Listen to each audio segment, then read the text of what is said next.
vamos con lo de los temas? ¿Ya listos el tema del Estado? ¿Ya el equipo que va, ayer ya le asigné el tema al Estado? Uy, ok. ¿Quién sería mi equipo del Estado? ¿Quién empieza?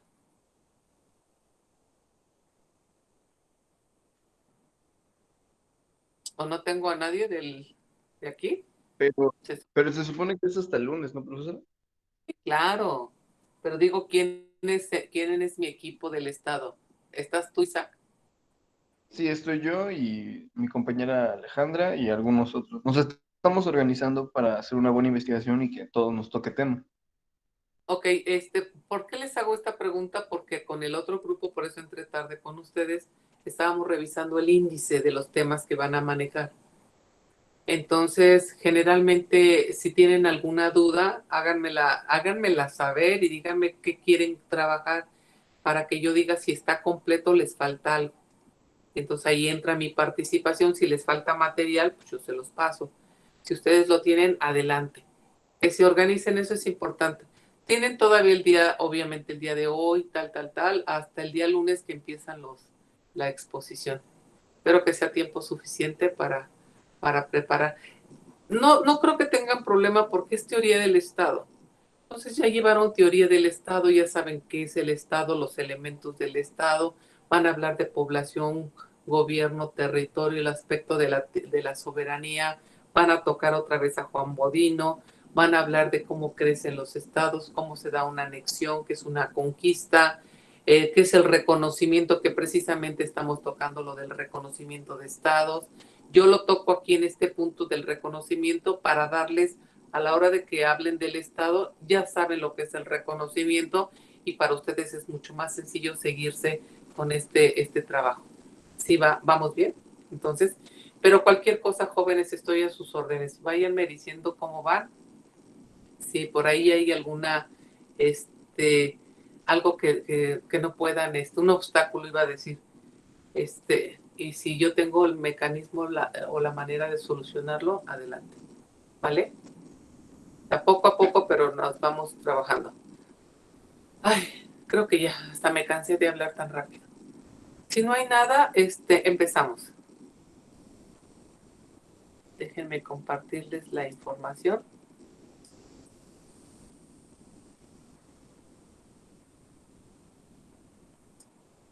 Estoy aquí, vean, ya llegué al reconocimiento con el otro grupo del reconocimiento de gobiernos. Estamos, no estamos aquí. Creo que aquí empezamos el día de ayer con este tema, ¿cierto? Sí, profe. ¿Cierto? Empezamos con teoría general y hablamos precisamente de que se discute cuál es la problemática aquí. La problemática es referirnos hacia a la existencia propia de los estados. Si una congregación, un grupo de personas que quieren hacer a la vida jurídica, y en este caso internacional, necesitan del reconocimiento para que surjan o de hecho ya existen. Y entonces el día de ayer hablábamos de que los estados existen de hecho, porque ahí están, y otra cosa es que el derecho los reconozca y entonces ahora sí establezcan sus relaciones internacionales. Pero entonces por ello hablamos de dos teorías que hablan precisamente del reconocimiento, que no es otra cosa más que la aceptación dentro del plano internacional de los estados. Miren, y el día de ayer hablamos de estas dos teorías. Son dos teorías muy sencillas. La primera es la teoría constitutiva. Esta teoría dice que antes del reconocimiento, la comunidad política, ni siquiera le da el nombre de Estado, dice la comunidad política en cuestión no tiene la cualidad plena de Estado, de sujeto de derecho internacional. Solo el reconocimiento de los otros estados le otorga esa calidad. Significa, de acuerdo con la teoría constitutiva, que un grupo que va a formar o que está formándose como Estado no va a ser considerado como tal hasta en tanto no se le dé el reconocimiento por parte de otros estados. Entonces, esto es lo que señala. Mientras que la teoría declarativa dice que la calidad estatal la tiene la nueva comunidad aún antes del reconocimiento. Es decir, que esta organización se puede llamar ya Estado independientemente de su reconocimiento, y que lo que hacen con base en esta teoría declarativa los estados no es más que aceptar un hecho. Es decir, declaran la existencia plena del Estado. Pero ahí está, ya el Estado existe por sí. No sé si les quedan claras las dos teorías. Sí, profesora. ¿Quedó? Entonces, tengo estas dos teorías y estas dos teorías nos van a servir precisamente para hablar del reconocimiento de los estados. Miren, ambas teorías coinciden en considerar que el reconocimiento es un acto discrecional de los estados y pueden negarse a otorgarlo sin que el derecho internacional establezca una obligación particular a ese respecto. Eso es correcto. Tanto la doctrina o la teoría declarativa como la constitutiva, ambas parten del hecho de que es una decisión unilateral de parte de los estados. Es decir, es un acto discrecional. Pueden o no otorgar el reconocimiento y no hay sanción para el estado que no lo haga. O sea, porque como es un acto discrecional, es un acto voluntario y lo reconocen o no. Y miren a este respecto, aunque me va a servir más el reconocimiento de gobierno, me voy a ir más que nada a esto. Miren, tengo aquí una convención, la Convención de Montevideo de 1933, que habla de los derechos y deberes de los estados. Y en esta convención, de alguna manera, se cita el reconocimiento de los estados. Por eso en esta convención, la de Montevideo 1933, dice que la existencia jurídica del Estado, es decir, ya está ahí el Estado, ya existe, es independiente de su reconocimiento por los demás estados. Es decir, el Estado ya está ahí.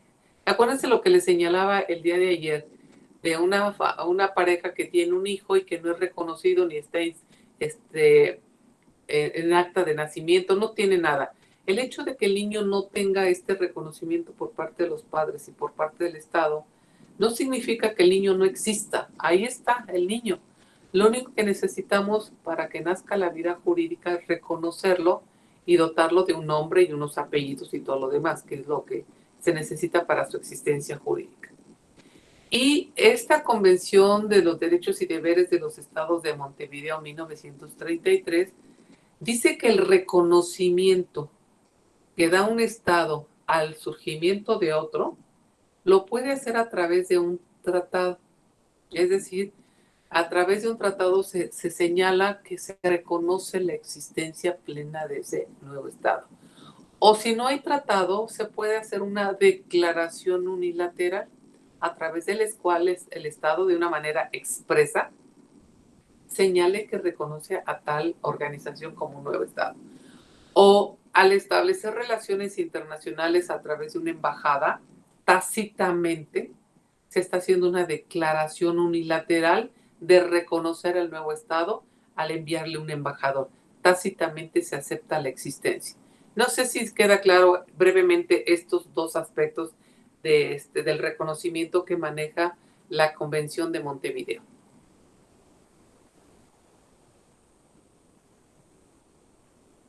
¿Sí queda?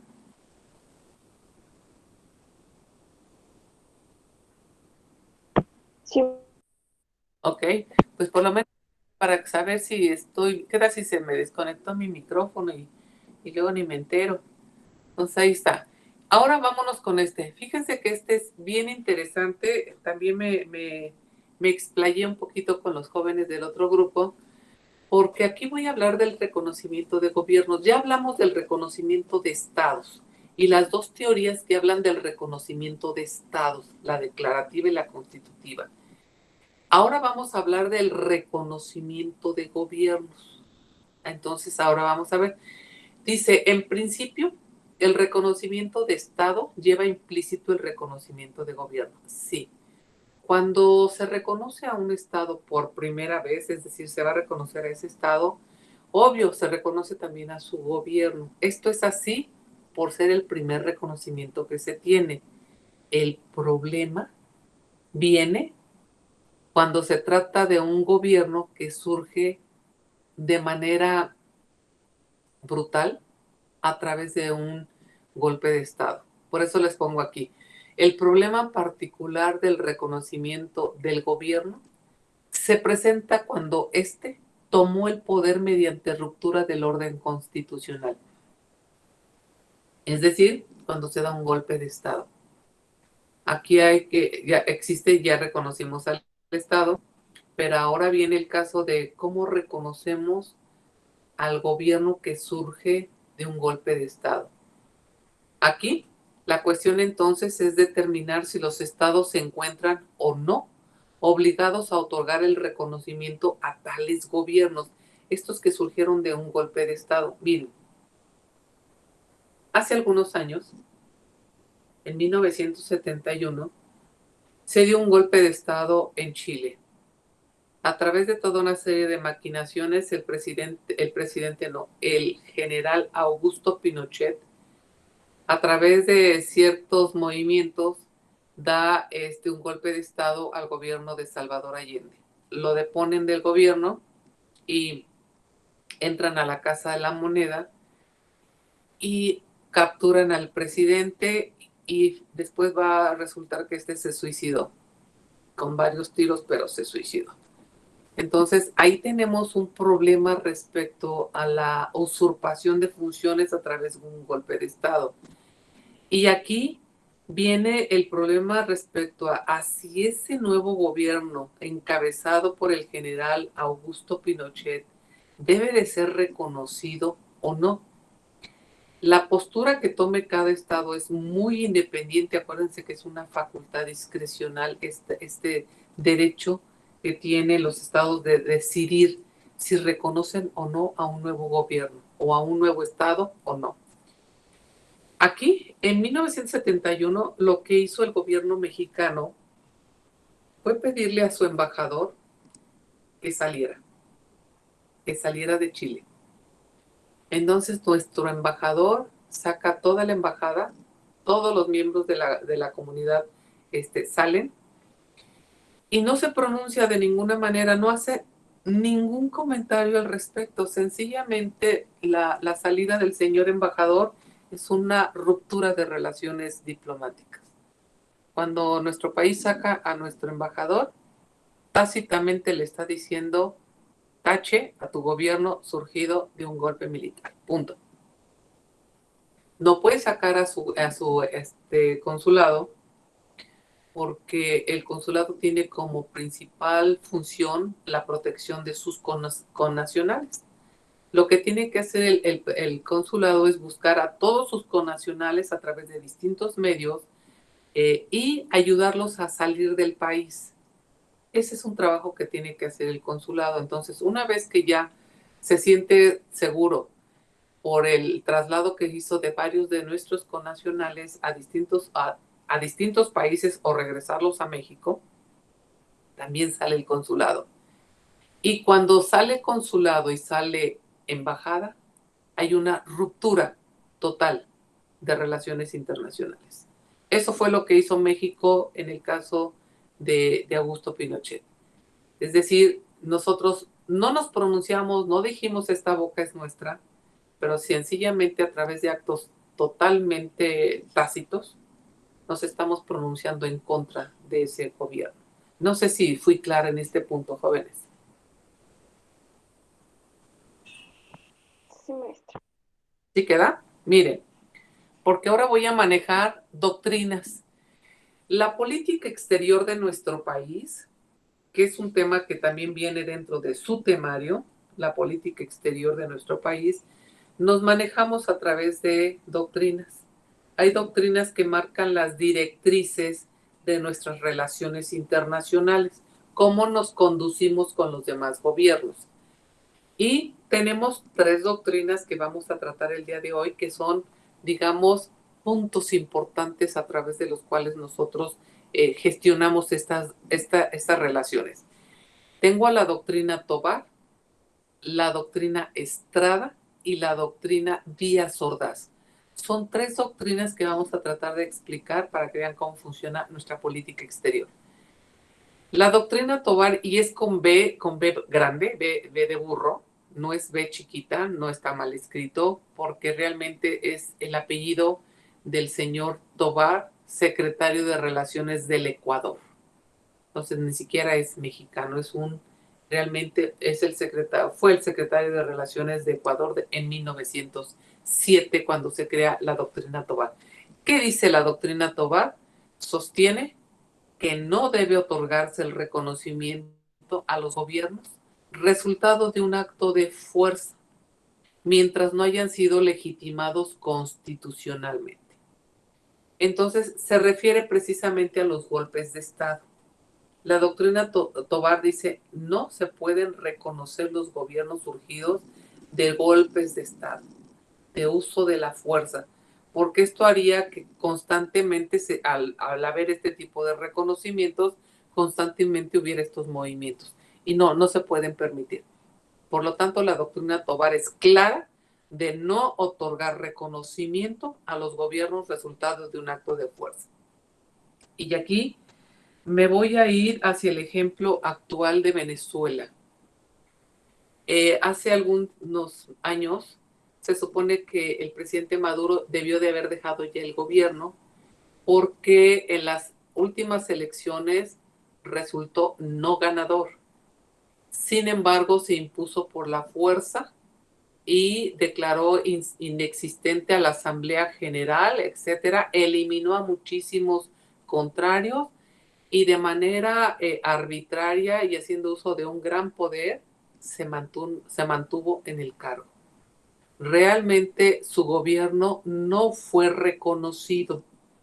De ahí que el presidente de la Asamblea General, Juan Guaidó, se ha reconocido por más de 60 países como el líder de Venezuela, como el presidente de Venezuela. Más de 60 países reconocen a Juan Guaidó como presidente y desconocen a Maduro. Sin embargo, hay otros países que sí le dieron su reconocimiento a este señor y le reconocen a su gobierno, entre ellos nuestro país. Nuestro país sí le dio el aval al gobierno de Maduro y lo reconoce como presidente de Venezuela. Por lo tanto, nosotros seguimos manteniendo relaciones internacionales con el señor Maduro, usurpador de funciones, porque ya no tenía por qué haberse quedado y prolongar su gobierno. Ahí está esta cuestión y vean los distintos estados cómo se pronunciaron para dar el reconocimiento de este gobierno surgido por la fuerza. Y luego, vámonos con la doctrina Estrada. Esta doctrina, la doctrina Estrada, esta fue enunciada en 1930 por el secretario mexicano Genaro Estrada. Afirma que México no se pronuncia sobre la cuestión del otorgamiento, porque ello sería una práctica ofensiva que, además de atentar contra la soberanía de las naciones, hace que los asuntos internos de estas puedan ser objeto de apreciaciones en un sentido u otro por parte de otros gobiernos. De acuerdo con ello, México se limita a mantener o romper sus relaciones diplomáticas sin que en ello vaya envuelta aprobación o reprobación de los gobiernos revolucionarios. Entonces, aquí esta doctrina actualmente, que es uno de los pilares de nuestra política exterior, es manejada por este gobierno a diestra y siniestra y de acuerdo a su estado de ánimo. Realmente la doctrina Estrada es manejada y aplicada a conveniencia del gobierno mexicano. En algunos casos sí se pronuncia, en otros casos dice que no puede emitir una declaración porque estaría violentando la soberanía interna de aquel otro estado y por eso no se pronuncia. En otros sí lo hace.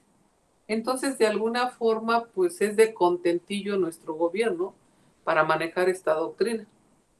Realmente la doctrina Estrada es no pronunciarse en ningún sentido respecto al gobierno de un país. Es decir, no emitir nada. Sencillamente hacer lo que hizo el Estado mexicano en 1971, que es sacar a su embajada y a su consulado, y con esto tácitamente se rompen las relaciones diplomáticas, pero no se pronuncia y no emite ningún tipo de declaración. No sé si me expliqué, jóvenes.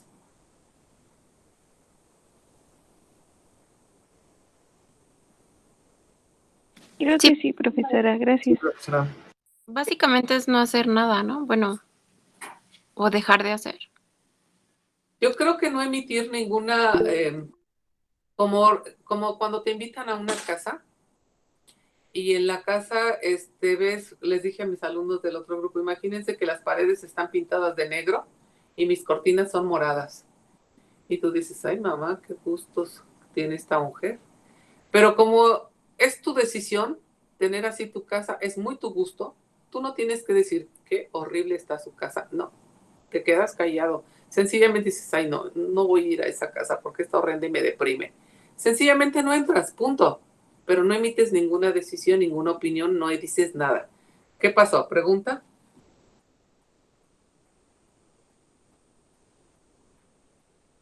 ¿No? Entonces, esto es la doctrina Estrada. Y miren esta otra. La doctrina Díaz Ordaz, llamada también la tesis de la continuidad. Esta tesis, esta doctrina, fue creada por el secretario de Relaciones Exteriores de nuestro país, don Antonio Carrillo Flores. Esta doctrina se refiere a que no debe de faltar un puente de comunicación entre las naciones de América Latina y que con ese propósito México no desea que haya suspensión en la continuidad de sus relaciones con los demás países latinoamericanos, cualquiera que sea el carácter o la orientación de sus gobiernos. Aquí lo que se plantea por parte de don Antonio Carrillo Flores es precisamente como respetuosos de los gobiernos de cada estado, independientemente de su orientación, nosotros vamos a seguir manteniendo relaciones con estos gobiernos en un estricto respeto a su soberanía interna. A eso le llamamos tesis de la continuidad. No nos importa que el gobierno de Honduras en este momento sea capitalista y el siguiente sea socialista o que sea lo que sea. No sé si me explico. Sí, profesora. Estas jóvenes, estas son las tres doctrinas que manejamos. Recuerden, son tres doctrinas que se manejan dentro de la política exterior de nuestro país en aras del reconocimiento de gobiernos. Esto es lo que vamos nosotros a manejar. Entonces, espero que estas tres teorías jóvenes que van a explicar el Estado, las retoman. Los jóvenes cuando hablan del Estado dicen, y bueno, hablando de las teorías del reconocimiento, cuando hablan del reconocimiento de Estado se van a ir a lo que ya explicamos, la teoría declarativa y la constitutiva, y luego cuando hablan del reconocimiento de gobierno citan a las tres doctrinas, es decir, repiten estos puntos porque son parte fundamental de la exposición del Estado. Entonces ahí lo tienen, por eso lo estoy señalando, lo pueden tocar de una manera más sencilla, más rápida, sin que se detengan aquí. Y con esto quisiera concluir este punto. Dice, efectos del reconocimiento de estados y de gobiernos. De modo general, el reconocimiento de estados o de gobiernos tiene como consecuencia considerarlos plenos sujetos del derecho internacional, con todos los derechos y obligaciones que ello implica. Estos son los efectos del reconocimiento, tanto de estados como de gobiernos. ¿Cuál es el principal efecto? Pues considerarlos plenos sujetos del derecho internacional, con todos los derechos y obligaciones que ello implica. Es como cuando nosotros alcanzamos nuestra independencia a través de esta guerra de independencia que tuvimos con España. Cuando nos separamos, alcanzamos esta libertad. Ahora venía el reconocimiento de los estados. Ya existíamos como estado, recuerden que esa es la teoría constitutiva, ya existimos, ya estamos ahí, y no necesitábamos del reconocimiento a no ser que nos reconozcan ya como estado libre y soberano. Entonces, ahora sí, necesitamos que los demás estados nos reconozcan con plenitud como sujetos del derecho internacional. Y a partir del reconocimiento que nos dan países como Estados Unidos, como Francia, Inglaterra y hasta mucho tiempo después España, nos reconoce como un Estado libre e independiente. Y con ello somos totalmente considerados como sujetos plenos del derecho internacional. ¿Sí me expliqué, muchachos, con estos efectos? Vean que no Sí, está profesora. complicado. Está entendible, creo yo. ¿Cierto? Sí, maestra. Sí. Finalmente voy a tocar dos láminas que son el reconocimiento de beligerancia y los grupos insurrectos. Y con eso terminamos estas láminas. Esta primera serie de láminas. Aparte del reconocimiento de estados, el reconocimiento de gobiernos, tengo el reconocimiento de beligerancia y el reconocimiento de grupos insurrectos. Tengo estas 4 formas de reconocer a estos movimientos. Miren, ¿qué es el reconocimiento de beligerancia? Es el reconocimiento otorgado en una lucha armada, esta lucha armada interna, a la parte no gubernamental y que tiene por objeto reconocer una situación de hecho, tratando a esa parte no gubernamental como Estado durante la continuación de la lucha.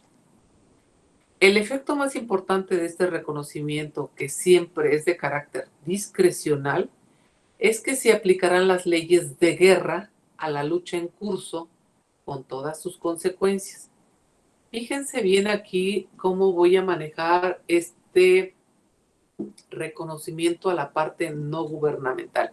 Y me va a servir de ejemplo nuestro propio país. Hace algunos años, en 1994, México se despierta a un cambio de gobierno con Ernesto Zedillo y con un movimiento indígena brutal. Es el levantamiento del Ejército Zapatista de Liberación Nacional, en el que demanda una serie de respetos y de reconocimientos a los pueblos indígenas. Se levantan con todo tipo de armas, no solamente fusiles, armas de fuego y demás, machetes, lo que tengan, hasta piedras si quieren, lanzas. Y es todo un movimiento que logra de alguna forma sentar un precedente en el Estado mexicano como una total desorganización. Aquí un Estado como Chiapas se estaba levantando en armas prácticamente. Hay que negociar con este grupo zapatista de Liberación Nacional, es un grupo de liberación nacional, son muy importantes, es como la OPEP, son grupos muy importantes dentro del derecho internacional, pero me voy a mi país. Y hay que sentarse a platicar con estos representantes de este grupo armado. Cuando se sienta un Estado como el mexicano a platicar con los representantes de este movimiento, hay un reconocimiento. Y ese reconocimiento es a la parte no gubernamental, que sería los representantes del Ejército Zapatista. Les reconoce el Estado mexicano como parte no gubernamental y le va a dar una serie de derechos para que pueda ser de alguna manera manejada la negociación. Entonces, a eso se refiere este reconocimiento de beligerancia. Cuando hay un reconocimiento en una lucha armada, que sería este movimiento que les estoy señalando, a la parte no gubernamental, desde el momento en que México reconoce al Ejército Zapatista, le está dando precisamente vida en el ámbito interno, primero, que se le conozca como una parte importante. Entonces, legitima a través de este reconocimiento, México reconoce al Ejército Zapatista de Liberación Nacional. Fíjense qué importante, les voy a contar rapidísimo aquí. Cuando está todo este movimiento, yo tengo un viaje a Israel, voy sola como el uno, y tengo hambre, salgo de mi hotel y busco un lugar. No quería comer en el restaurante del hotel, quiero buscar algo diferente. Salgo, voy caminando y me encuentro una pared enorme, pintarrajeada, en la que dice, ahí tengo una foto, a ver si la puedo poner: Viva el Ejército Zapatista de Liberación Nacional. Viva México. Jóvenes, estoy en Israel. Y me quedo viendo el muro. Para esto es un 15 de septiembre, déjenme decirles que era un 15 de septiembre, y yo veo ese muro y me quedo admirándolo, porque dice: Viva el Ejército Zapatista de Liberación Nacional, viva México. Yo estoy fuera de mi país, un 15 de septiembre, tengo hambre, quería una tostada o algo, pero está cañón allá en Israel. Y siento el nacionalismo en toda su plenitud por esa pared, que no se me va a olvidar nunca. Entonces aquí, vean hasta dónde trascendió este movimiento armado suscitado en el estado de Chiapas, perteneciente al estado mexicano, y que sale de las fronteras y que de alguna manera tiene repercusión en el mundo. ¿Qué les parece? Este es el reconocimiento de beligerancia, el reconocimiento que se le hace a un grupo armado no gubernamental, que sería el Ejército Zapatista. Es el reconocimiento que le dio el Estado mexicano. ¿Sí se entendió? Sí, profesora, Sí, maestra. con el ejemplo quedó muy claro. Creo que con el ejemplo les queda mejor, ¿no? Así, por eso siempre cito este ejemplo, me sirve para bajar todas estas ideas y que lo puedan captar mucho más rápido y mejor. Entonces, ahí lo tienen, porque luego finalmente concluyo el día de hoy con esto, que son los grupos rectos. Aquí, esta figura nace en el derecho estadounidense y posteriormente es incorporada en convenciones de derecho internacional. Una especial referencia a este problema se encuentra en la Convención de La Habana de 29 de febrero de 1928 sobre los derechos y deberes de los estados en caso de guerra. ¿Qué sucede con los grupos insurrectos? Los grupos insurrectos son grupos no beligerantes, porque los grupos beligerantes son los que sí tienen el reconocimiento como par dentro de un conflicto. Los grupos insurrectos son estos grupos que desestabilizan a los estados. Son como las guerrillas, me va a servir de ejemplo las guerrillas. Estos grupos belicosos que están en la sierra de Oaxaca, en la sierra de Guerrero, en Michoacán, etcétera, son grupos que desestabilizan a los estados, pero que no tienen ellos la organización ni la integración de un grupo beligerante, sino simplemente son como guerrillas, grupos que tienen un propósito para ellos, tienen un propósito de, de manejar sus demandas. Entonces se forman, se erigen, se integran por grupitos que están diseminados en el país. No sé si con esto les queda, jóvenes.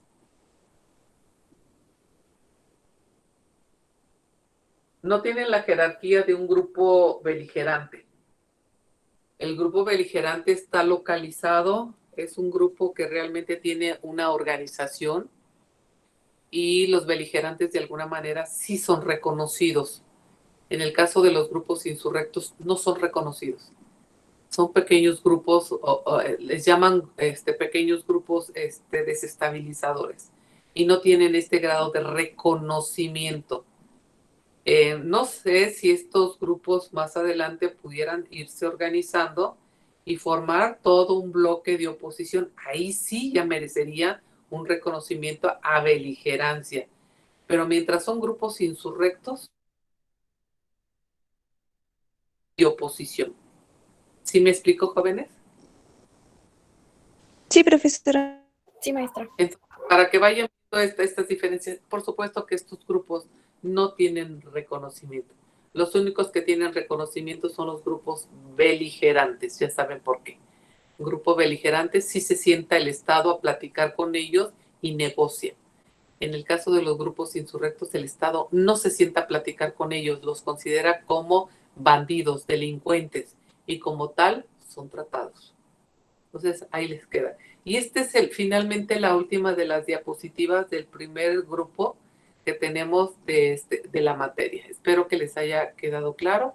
El día de mañana empiezo a platicarles un poquito sobre responsabilidad internacional. Con eso termino, miren. Con esto, sí, díganme. Jimena. Sí, profesora, nos dijo que son 4 las formas de reconocer los movimientos. Sí, de reconocimiento. Los ¿Cuál es? reconocimientos, Ajá. reconocimiento de Estado, reconocimiento de gobierno, reconocimiento de grupos beligerantes y reconocimiento de grupos insurrectos. Sabemos que hay reconocimiento de estados, hay reconocimiento de gobiernos, hay reconocimiento de grupos beligerantes, pero tratándose de grupos insurrectos no hay reconocimiento por parte de los estados. Los consideran grupos de desestabilización. Son grupos de delincuentes, vamos. Entonces no los reconoce, no hay reconocimiento para los grupos insurrectos. ¿Sí me expliqué? Ok, gracias. Pero entonces sí, los grupos insurrectos no son reconocidos porque se considera una forma de reconocimiento. Porque es como si tratáramos de determinar si hay reconocimiento o no para estos grupos. Ah, ok. Por eso es un tema, pero realmente llegamos a la conclusión de que no hay reconocimiento para los grupos insurrectos, porque se discute sobre los grupos beligerantes. Si los grupos beligerantes parten de un mismo supuesto que los grupos insurrectos y se sabe que no, que las formas de creación y de integración son diferentes. Sí, no sé si les Ok, queda gracias. claro. Sí, ¿Sí? sí, muchas Ok. gracias. No, al contrario. ¿Qué más? Hasta aquí le podemos dejar. Ya el día de mañana vemos lo que es la responsabilidad internacional de los estados. Ya empiezo con este tema que ya es directamente para el estado. Y esto es como para irles dando como un refuerzo para ahora que el lunes entre ya el estado, ustedes captan perfectamente el funcionamiento y la importancia que tiene de constituirnos en estados. Entonces, para que vayan viendo esto. Si no hay ninguna pregunta, pues hasta aquí le voy a dejar. Acuérdense que me tengo que ir. Me voy para la FES. Pero no sin antes agradecerles a todas y a todos aquí su presencia, sus participaciones y por supuesto los espero el día de mañana. Que tengan un buen día. Se cuidan mucho. Que le vaya muy bien. Gracias, profesora. Igualmente. Muy bien. Igualmente, profesor. Entonces sí me preocupa la pierna, pero bueno, ahí nos vemos. Que tengan un excelente día, jóvenes. Cuídense mucho. Bye bye. Con cuidado, profesora. Gracias. Mañana, jóvenes.